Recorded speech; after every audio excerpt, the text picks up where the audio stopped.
Perhaps let's start with the first one, African studies.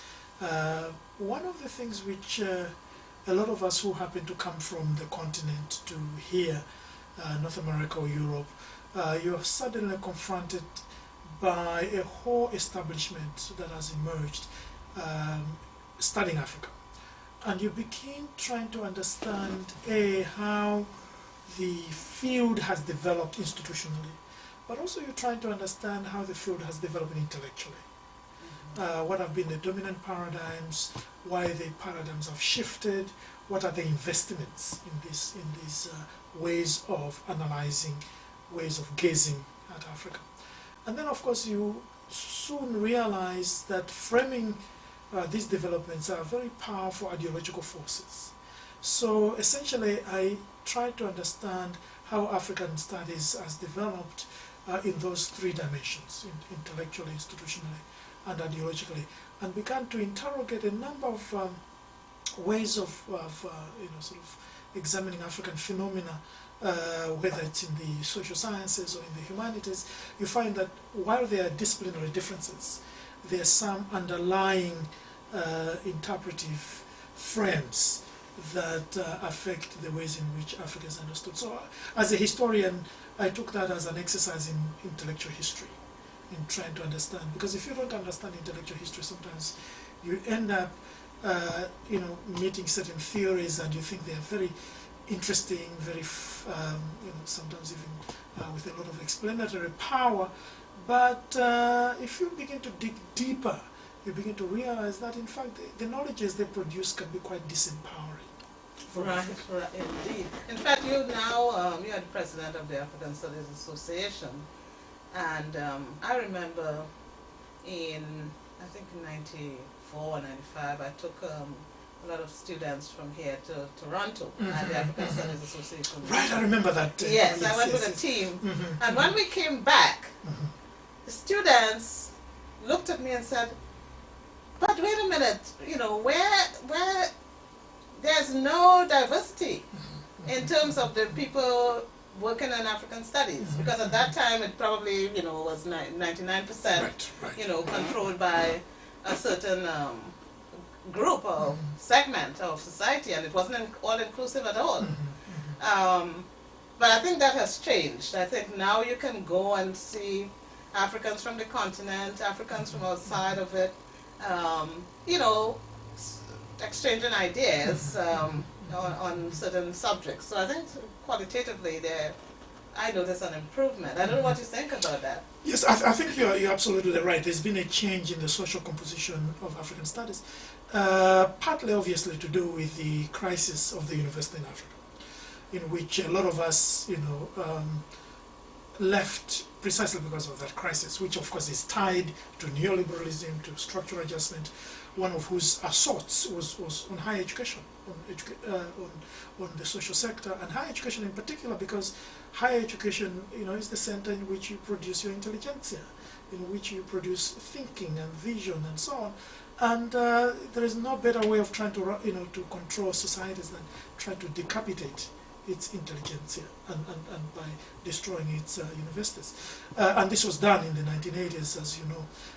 So a lot of us have migrated here, and I think as a result of that, that has shifted the composition. What has not perhaps changed as much as it should is the continued marginalization in African studies of African Americans, which has a very long and interesting history, essentially going back to the end of the Second World War, when the American state and certain segments within American society, including the corporations, were now interested in building intellectual capacity as part of the Cold War.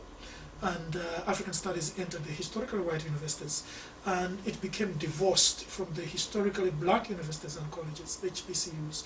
In other words, the authority of a knowledge production in African studies was moved from, if you will, W.B. Du Bois to a Herskovits. And it became knowledge that was interested in prescriptions about what Africa ought to do. And if you read much of the scholarship on Africa, it's really produced within that prescriptive tradition, while the tradition of the Du Boises was a different type of Africa. It was an engaged Africa in which the African Americans were trying to understand Africa's place in the world, its cultural contributions, economic contributions, technological contributions to world civilization. So they had a civilizational engagement with Africa, while this one is a very developmentalist, very prescriptive engagement. And of course came civil rights, and with the civil rights movement, ironically, a lot of the African studies programs in this country were in fact built precisely because of civil rights. But that same civil rights movement meant that a lot of African Americans were then pushed, and in some cases pushed themselves into black studies, focusing on US domestic issues. The upshot of all this is that from the late 1960s, African studies becomes predominantly white field. The changes that we have seen because of African migrations have shifted that a little bit, but that fundamental sort of whiteness of the field in terms of the domestic populations in this country has not changed that much. Right. That's interesting. But going back, I noticed that you've also commented on the study of Africa in terms of knowledge production and so on. And I can't remember the exact title of one of the texts there. I was quite interested in getting the subject matter. What were you talking about in that? It's a 2-volume text. The first one is volume 1, it's disciplinary engagements. And what I was trying to do there, it's of course an edited collection, was to understand how knowledges on Africa have been produced in different disciplines. So, there are chapters there from anthropology to philosophy, economics, geography, political science, you name it, as well as the interdisciplinary fields. So gender studies, environmental studies, religious studies, and to see the shifts in paradigms. I'm fascinated by why these shifts take place. And I asked the authors to really trace the development of their own disciplines or interdisciplines, and give us a roadmap on how what are some of the analytical or theoretical transformations, and what undergirds those changes. Some of which, of course, are purely theoretical in the sense that previous explanatory models were found wanting, but in some cases, of course, it shifts in the social ecology in terms of social relationships. The second volume, I thought it was important to understand how Africa has been studied in different world regions. So there we have chapters, focusing on Asia Pacific, chapter on African studies in India, in China, in Japan, and in Australia. And then for Europe, 5 countries: Russia, Germany, France, Sweden, and Britain. And then the Americas, the United States, and the Caribbean, and so on. And here, what I was interested in, and also in that text, there's also an interrogation of various globalizing paradigms, that have affected African studies. What I was interested in understanding in that book and getting the authors to deal with was, what are the different national and regional traditions, and why are there those different traditions? And I ended up, one could argue that there are probably 3 paradigms in the ways in which Africa is studied globally. One is what I call the solidarity paradigm, in which the knowledges are really grounded in solidarity with African peoples. And you see this very much so, for example, in the Indian tradition. People like Jawaharlal Nehru and Mahatma Gandhi, who were themselves Africanists in a very interesting way.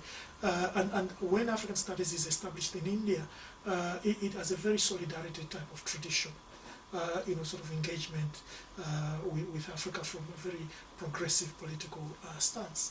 Then you have the imperialist tradition. The British, for example, they're studying the colonial native. The French are studying the anthropological, the other, and basically looking down on the other, and always finding the other lacking, and the other always trying to become you. So the whole sort of discourse of modernization and all that stuff is really a part of that othering paradigm, and the other trying to approximate where you've already arrived. And then the other paradigm is one in which it's really based on, for lack of a better term, a kind of scientific inquisitiveness. In this sense that, for example, the Japanese African studies really develops initially with interest in the natural sciences, which is the Japanese Africans were predominantly natural scientists, and not people who are doing anthropology and all that kind of stuff, which is for me quite fascinating. Now, within that, these broad traditions, obviously, the most solidarity-oriented scholarship comes from the African diaspora populations, because there is not simply an intellectual investment, but a very deep emotional investment in identification and trying to understand Africa and so on. And you see that within the United States, of course, the African American tradition from Du Bois onwards. In the Caribbean, of course, there is that tradition as well, the C.L.R. Jameses and later on a whole range of other people. So, in short, the two books were trying to really do a mapping of African studies in disciplinary, interdisciplinary, geographic, regional terms.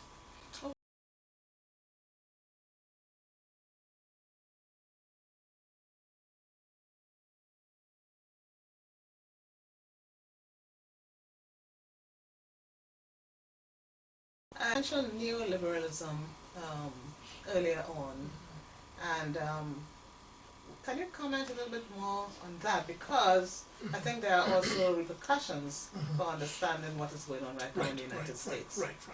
Yeah, neoliberalism, of course, as an ideology and a powerful policy formation, begins to develop in the late 1970s. And it was itself a reaction to the perceived challenges, perceived problems of the Keynesian model of development, which had reigned from the time of the Second World War, in which state intervention was regarded as something acceptable, and the social welfare state and all that. And what you find is that in the early 1970s, there was the beginning of the economic crisis in various parts of the world, including the western part of the world. And one reaction, ideologically and in terms of policy, was in fact the gospel of the market. Which of course it is a gospel. Of course, it has all sorts of tenets to this, but one of the things is deregulation and so on. The key point, I think, with neoliberalism for those of us who are African is as follows: that neoliberalism is going to be imposed with savage brutality on Africa and other countries in the global south. And what it does is, it of course goes by the name of structural adjustment, in which there is going to be divestment of the state from the economy, deregulation, liberalization, privatization, all the sort of things that are supposed to let the market, the perfect hand of the market have its way. And what this did is of course, brought 2 decades, which are regarded as lost decades in Africa. And a lot of us who were very critical of neoliberalism, obviously pointed out that this has been disastrous for Africa. And one of the things is that, of course, neoliberalism was not simply pushed on Africa. Neoliberalism was also being practiced here.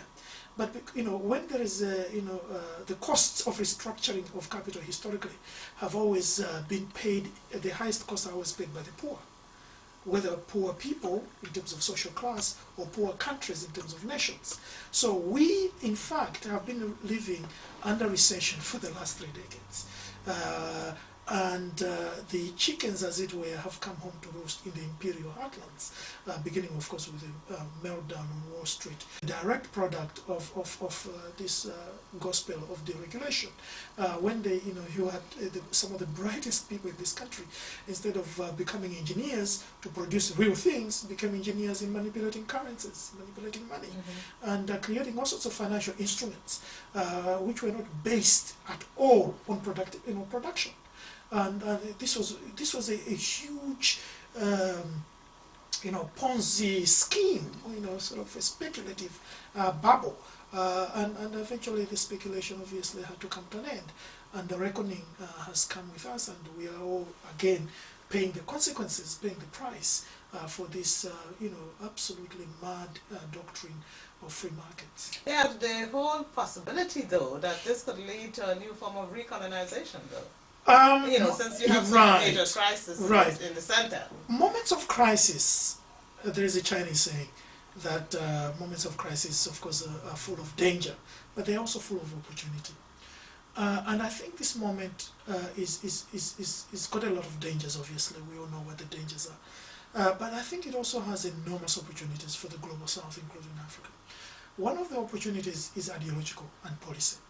And that is neoliberalism, structural adjustment is dead. Or its claims are dead. And I think what it does, it has opened up policy space to seriously discuss alternatives to neoliberalism, to free market fundamentalism. When the high priests of capital, in the financial sector, begin begging the state to bail them out in the heartlands of capital, they can no longer go to the third world, or what we used to call the third world, the global south, and start preaching the gospel of free markets. So I think ideologically, it's a very difficult proposition now to continue arguing, which for me opens up important policy space. And that policy space, I think, has to be seized, because this moment is not going to last for a long time.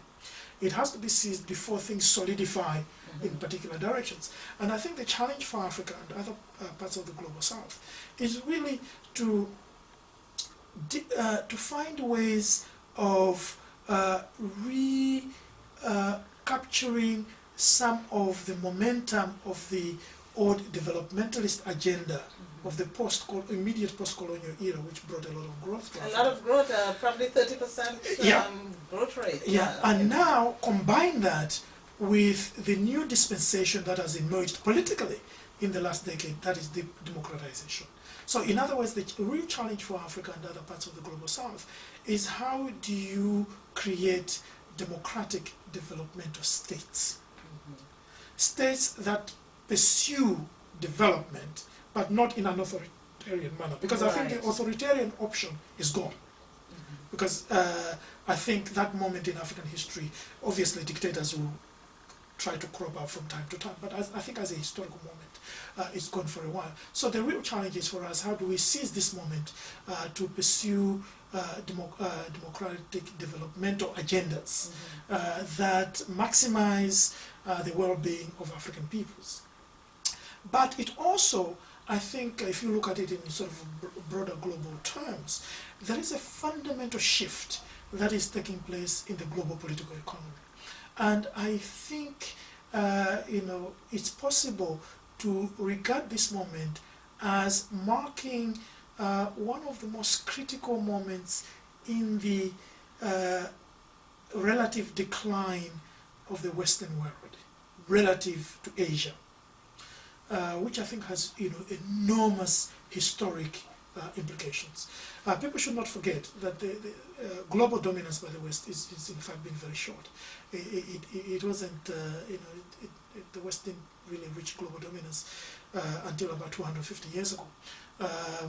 Before that, China had one of the largest economies in the world. So China is simply coming back to what it used to be. Except at that time, obviously, the linkages globally were not as they are today. So I think the rise of China, the rise of India, combining with the rise of the other Asian economic powerhouses, Japan and of course the South Korea, with all the challenges. And what is also going to, I think is likely to happen, and a lot of Asian intellectuals have been talking about this, is that the allure of Western capitalism is going to diminish. And the interest and the ability of those societies to articulate more aggressively, in global terms, more aggressively, their own economic agendas, I think will increase. So this moment of... Well, would that lead to protectionism, though? It might lead to protectionism in the short term, but in the long term it doesn't remove the fact that global power is shifting. Just like in the 1930s during the Depression, there was of course protectionism that arose, but that did not hide the fact that global economic power shifting from Western Europe to the United States. To the United States, yeah. So whatever happens in the short terms in terms of the engineering, protectionist measures to different countries to resolve the crisis does not hide the fact that I think the model of the West, as we have come to know it certainly in the last 30 years, but more importantly, the dominance of the West over the last couple of centuries and a half, I think that one historically, that era is probably drawing to a close. And this is simply, it doesn't mean that it's going to end tomorrow.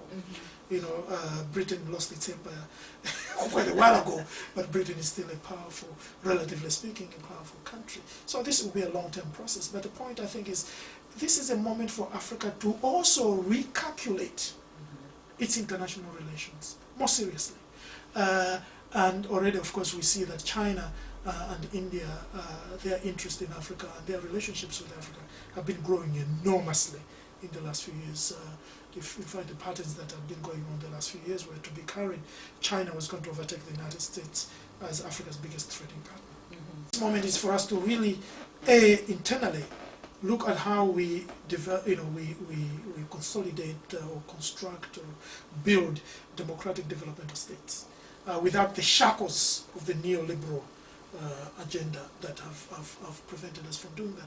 And then internationally, for us to begin rethinking the kinds of relationships we've had globally. And I think really paying a lot of attention. Of course, we have paid attention rhetorically to global south, the whole Bandang spirit, north-south, non-aligned movement and so on. But I think taking that a lot more seriously and more strategically, linking up with the rising powers of Asia, China and India in particular, and of course the important powers of the global south, Brazil, in South America, which Brazil has one thing going for Africa is that it has a very large African diaspora population. Yes, I'm very, very concerned also about Pan-Africanism.